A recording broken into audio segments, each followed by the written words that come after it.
creepy, isn't it? ये कोई movie की क्लिप नहीं है, ये एक रियल आइलैंड है. So welcome to your worst childhood nightmare. Not to sound scary, but that's how we need to describe Isla de las Muñecas. So now let's talk about the real story behind this creepiest island of the dolls in Mexico.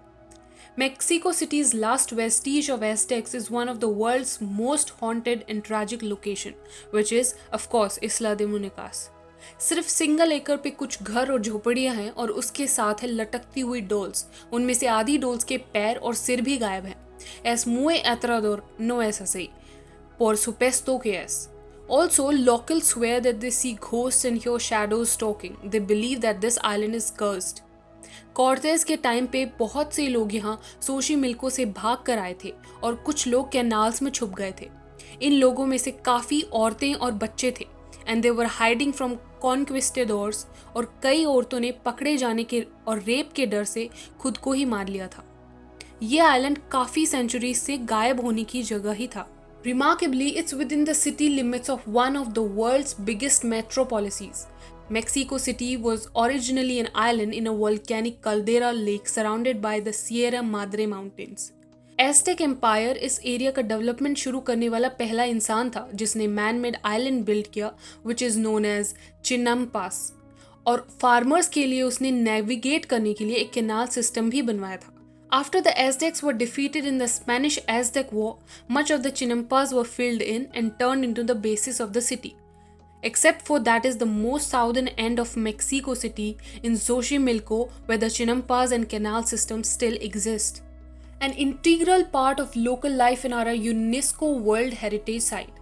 और कभी कभी ये Mexican revolutionaries और religious practitioners के लिए use किया जाता था as a shelter, who may have fallen out of favour.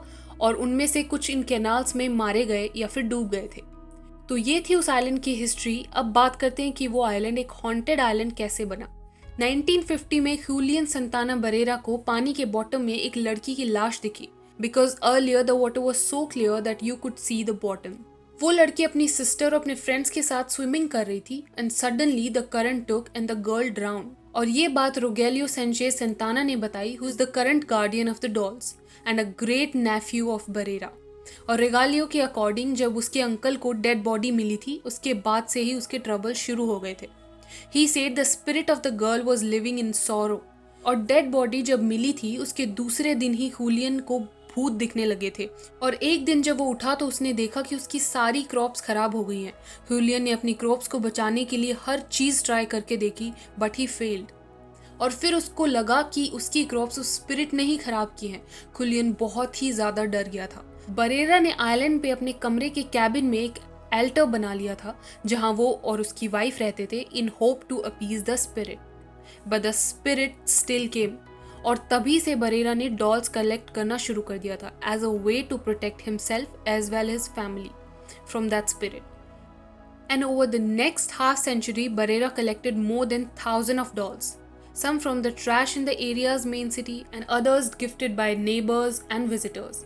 और जितनी भी डॉल्स उसने कलेक्ट की थी वो सभी अब भी उस आइलैंड पे हैं, decaying and sometimes beheaded and truly creepy. उस एरिया में आप जिस तरफ भी देखोगे हर तरफ डॉल्स ही दिखेंगी. There are dirty dolls hanging from the trees, nailed to the buildings and other structures, strung along the clothesline.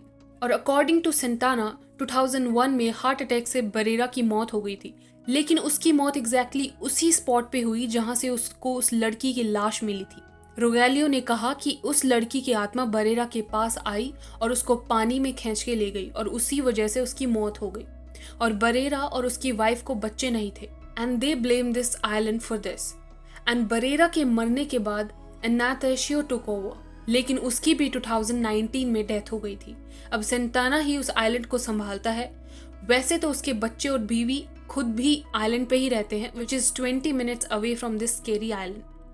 इन कुछ सालों में कई नकली डॉल्स आइलैंड भी बने हैं.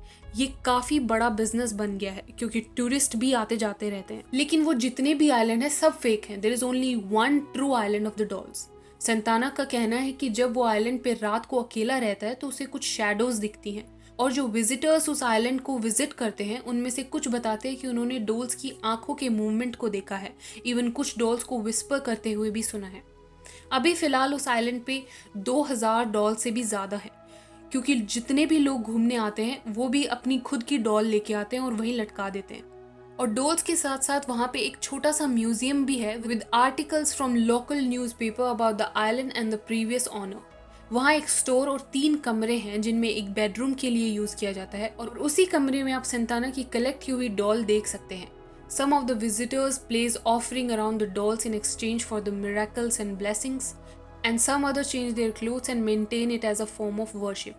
ये काफ़ी ज़्यादा स्केरी स्टोरी है। ये जगह one of the most horrible places in the world में से है। इसके ऊपर एक मैक्सिकन फिल्म मेकर ने एक मूवी भी बनाई थी, और इंटरनेशनल और लोकल चैनल्स ने भी इस आइलैंड पे कई डॉक्यूमेंट्रीज बनाई थी, और इस पे कई आर्टिकल्स भी लिखे गए हैं, including the Huffington post, travel channel and ABC news. ये आइलैंड भी ट्रैवल चैनल के शो घोस्ट एडवेंचर और Amazon प्राइम के शो लॉ पे फीचर हो चुका है।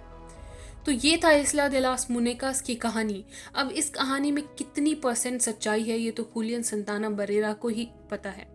So this is it for today. काफ़ी स्केरी हो गया। So for more scary video subscribe matter, like, share and also comment. Thank you so much.